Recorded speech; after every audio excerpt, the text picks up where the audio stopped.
There's a big difference. So many of us were just trying to be successful, and success is measured by maybe it's a number in a bank account, maybe it's cars, house, family, love, whatever that is, which is great. Those are all very individual, personalized things. Aaron Pierson shares how he evolved from a hands-on designer with 400 clients into a business architect, using AI and systems to build companies that grow without depending on his time. But significance is when you start impacting other people. So even in my own business, I'm asking myself, like, am I doing this to be successful, or am I trying to be significant? How can what I do impact others in a positive way? So with that being my motivation and my North Star, my vector, that's pretty much what I'm yielding everything against. Is what I'm doing about success in myself, or is it about significance and serving others?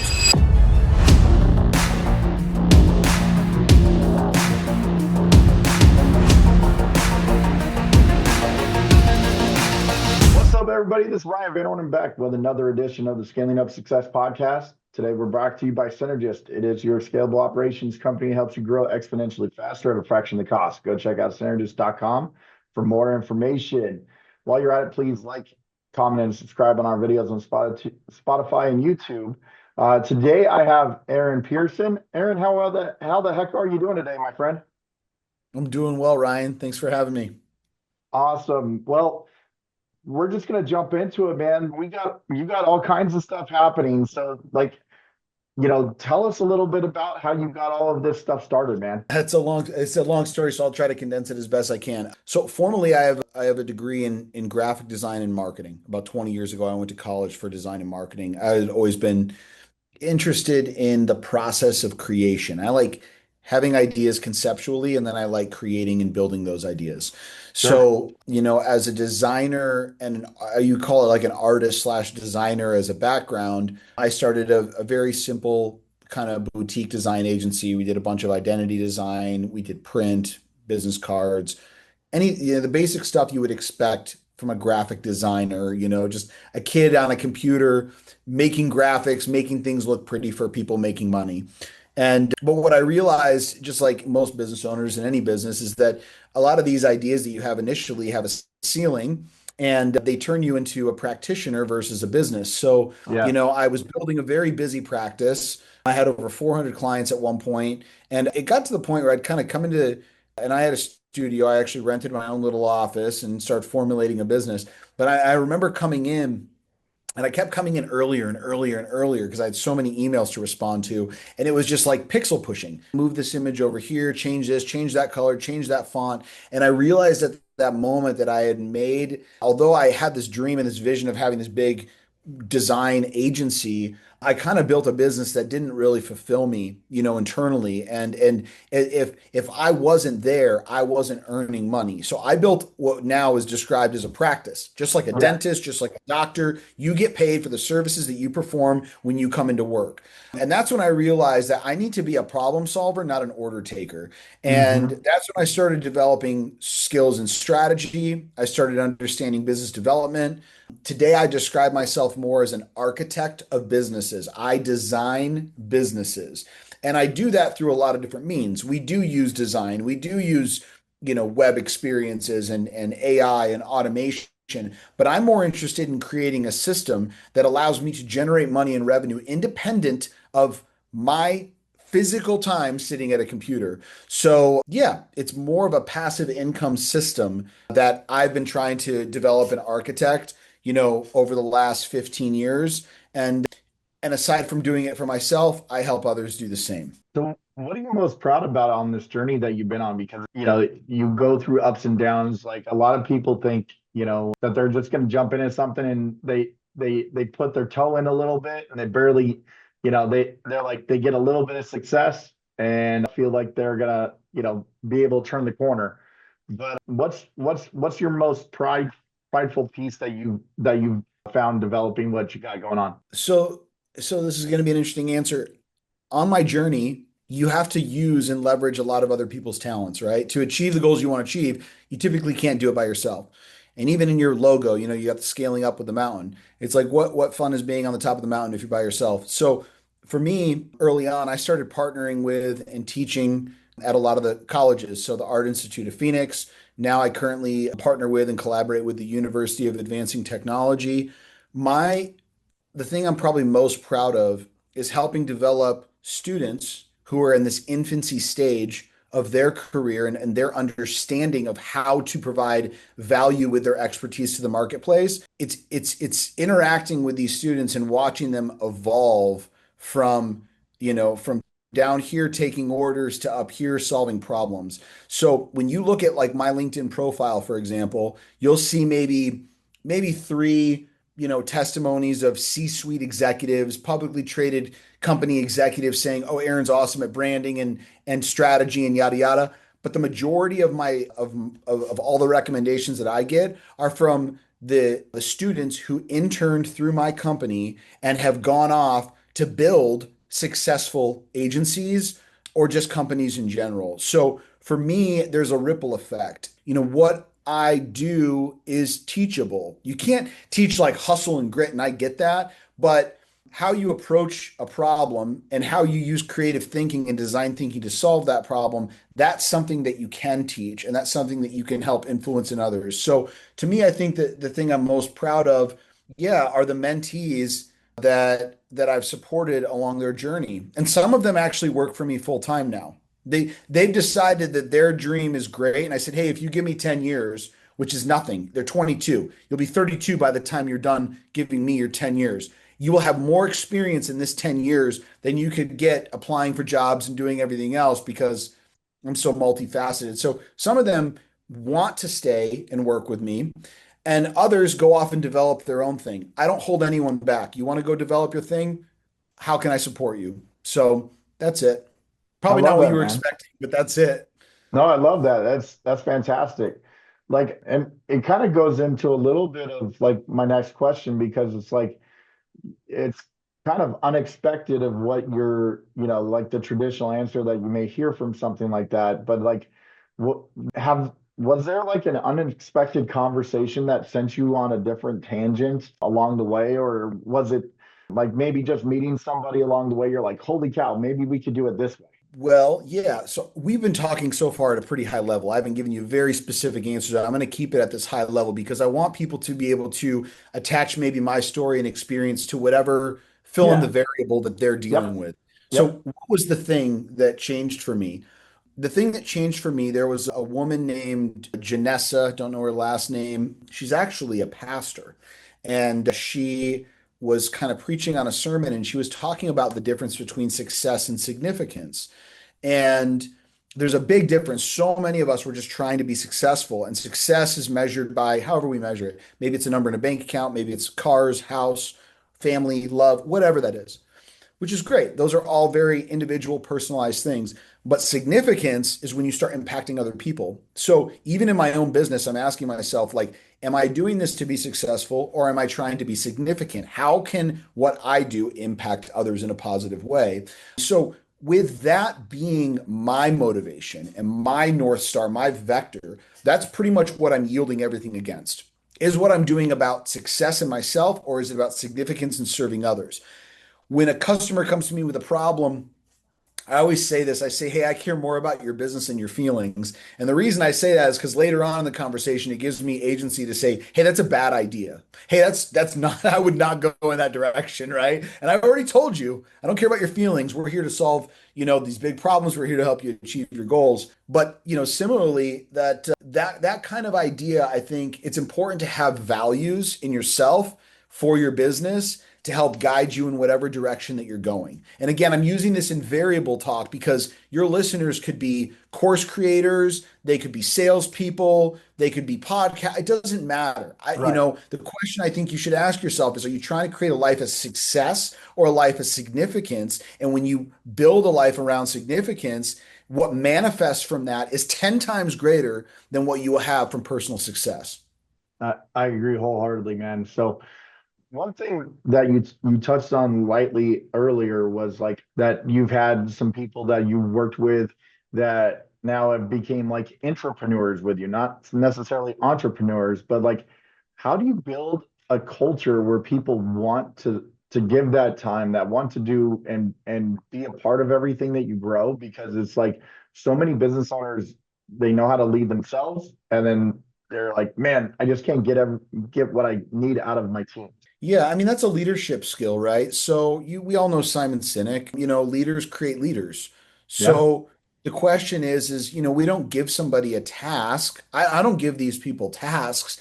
I tell them the result that I want, and I say, come up with three solutions to help me get there. Let's talk about them. I need you to use your brain, think creatively. And here's the thing, if you force people like an intern or an employee or anything to actually think, you give them the ability to come up with their own solutions, they're more invested in the outcome as well as the execution phase. If you sit and you tell someone, do this exactly, paint by number system, they're not going to stick around. They might do it for a year, right? They're like, oh, the pay's good, the benefits are great, but they don't feel like they have any agency. They don't feel like they can be creative.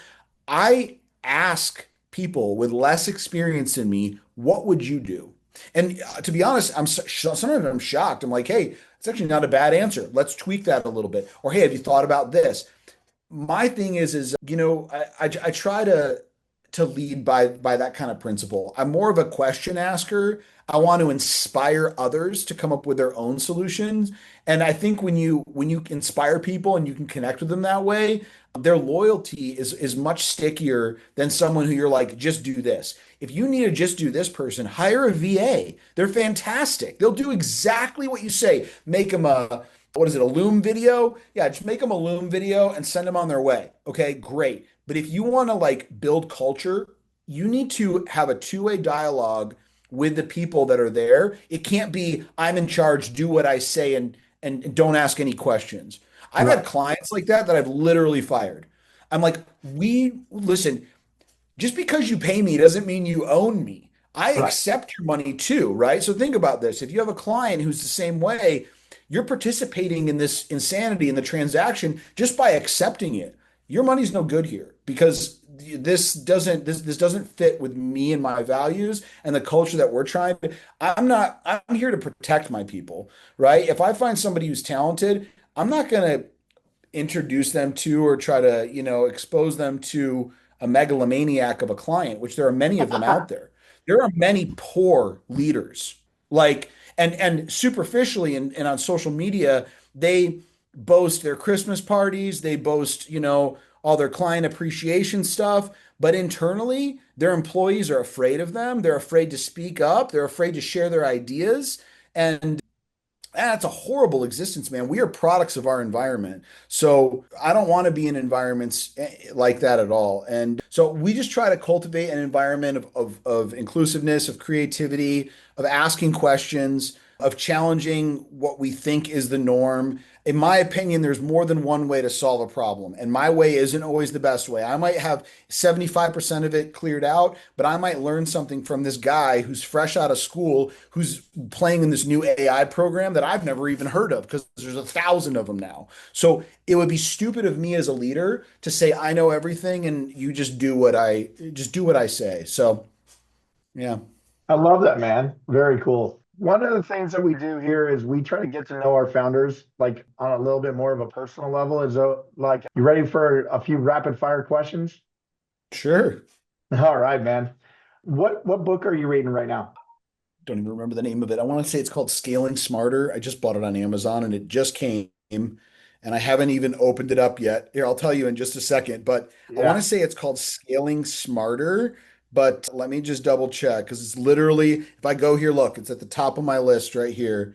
The Science of Scaling is the nice, book that I'm about to crack open right now. nice, very cool. Do you have a bucket list travel spot that you want to go to still? Oh, absolutely. I've traveled all over the world, but there are some places I haven't been. So Singapore is probably at the top of the list.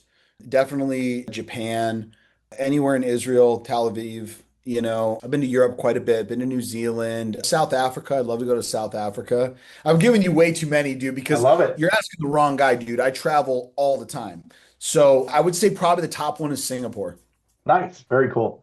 Hey, what's one piece of productivity, like a productivity tool or productivity hack that you have to use during the day? Like it's a go-to for you.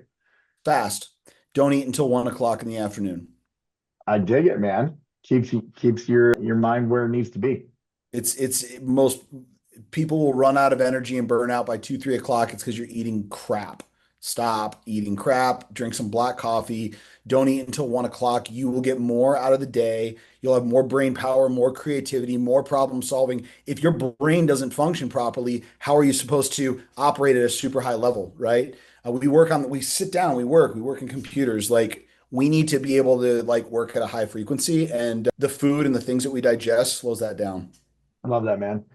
Hey, what was your first job? Oh, this is going to be a trip. I was a yo-yo professional. I know. So I have a yo-yo right here. I was, yeah, actually a world ranked yo-yo champion. I worked for a company called Yomega, which was What? owned by Bandai America. So Bandai, they're like Gundam and Power Rangers and everything else. But yeah, so I was a yo-yo professional. I was paid to go to different schools around the country and show off my badass yo-yo skills. And this is a true story. So That is yeah, my awesome. first tattoo is actually a guy playing with a yo-yo, and it's on my shoulder. I was 16 years old. That's phenomenal, man. That's super cool. Hey, if you could have one superpower like the X-Men or like the Avengers, what would it be? Oh man, I don't know, dude. I mean, flying would be awesome. Teleportation, flying, like teleporting to different Yeah, areas, like that Jumper movie, that'd be yeah, cool. That would save a lot on travel. I dig it. Anything I could fit in my arms would just teleport with me. Just like that'd be I cool. love it. I love it. Little Nightcrawler action from the X-Men. That'd be cool. Yeah, yeah, Awesome. yeah. If you could have dinner with any historical figure, either living or deceased, who would it be? Oh man. I'd say Jesus, but I feel like I get to spend an eternity with that guy. So maybe I would have to go with oh man. I don't know. This is a tough question, dude. I don't know. There's so many, there's a handful of people that come to mind. What's your Mount Rushmore table of four? Mount Rushmore table of four. I definitely would want to talk to Elon Musk for sure. Okay. We're going to get a little political here. I'd probably want to talk to Elon Musk, Candace Owens, Erica Kirk, and yeah, that would probably be we'll just put Nice. three there. I'll be the fourth. Very cool. Very cool. Are you an Yeah, early bird or a night owl? total early bird. Nice. Very Yeah. cool. I got two more. We're almost done. Do you have a favorite cheat meal? Cheat meal? Yeah. Yeah, I mean, just pizza in general, dude. Pizza, any bread and cheese. Love it. Love it. Last one. I know you like being healthy and stuff like that. What's bumping on your workout playlist? Dude, honestly, a lot of Forrest Frank. I used to listen to some hardcore like Tool and Metallica. That's changed up a little bit. I'm listening to a lot of Forrest Frank and Brandon Lake and, just that genre. It's a good day to have a good day, my friend. Awesome job, dude. You crushed it, man. Well done with the rapid fire. Yeah, well, I try. I don't think about those things. You know what I mean? Superpowers, table of fours. I'm not, I know. the one conversation you don't really think about that often. At least I don't. I know. I do it on purpose. Yeah. If you could go back in time, be a little time traveler side, what one piece of advice would you give yourself, like maybe in your early 20s? It's advice that was already given to me. I just wish I would have taken on to it earlier, which was, idle hands are like the devil's playground. Like when you have nothing to do, you tend to get in a lot of trouble. So for me, like life changed for me when I found a passion and I had purpose. So it would have been like expose yourself to more. Like if you want to learn something, go do it. If you want to try something, go try it. Don't limit yourself. Like I'm a serial hobbyist, man. I have more hobbies than anybody else I know. And I wish I would have exercised that when I was a little younger and instead of getting in as much trouble as I did. But hey, man, there's no regrets. It all brings you to where you are today. But, stay busy, keep learning and don't put your foot off the gas. I love it, man. Now, conversely, where do you see yourself in like 5 years or so? 5 more years. I mean, my plan in the next 5 years is to, I don't want to say retire because I'm not going to ever stop working. I enjoy it. I love doing it. But it's really just to untether myself from any specific location. My kids will be out of school by that time. So, I'll probably be living on a beach, on a boat, transient, traveling quite a bit. That's where I see myself. But I'll still be working on my laptop and having fun and, hopefully solving big problems. That's what I enjoy doing. I dig it, man. If people are interested in your services, how can they get a hold of you? Well, magneticai.com is my software company and my AI company. So that's magnetiqai.com. Or you could, follow me on Instagram. It's at co-create daily. I'm taking a little social pause right now, so I'm not on if you're depending on when you're watching this. But usually I'm very active on my stories. And a lot of it, it's not like, hey, this is what I'm eating today. It's mainly inspirational. Some of it's pretty tactical. On the private side, if you're interested in joining the closed group, it's a little more spiritual, a little more faith-based, but you'll definitely get a hit of motivation when it comes to going to the gym. So Awesome, man. Aaron, it's been an absolute pleasure having you on the podcast today. Thank you so much for your time, my friend. thanks, Ryan. Take care. Absolutely. Ryan Van Ornum signing off for the Scaling Up Success podcast. Thanks again. Until the next time, make sure you go back, like and comment and subscribe on all the videos. Until the next time, stay blessed, everyone. Take care.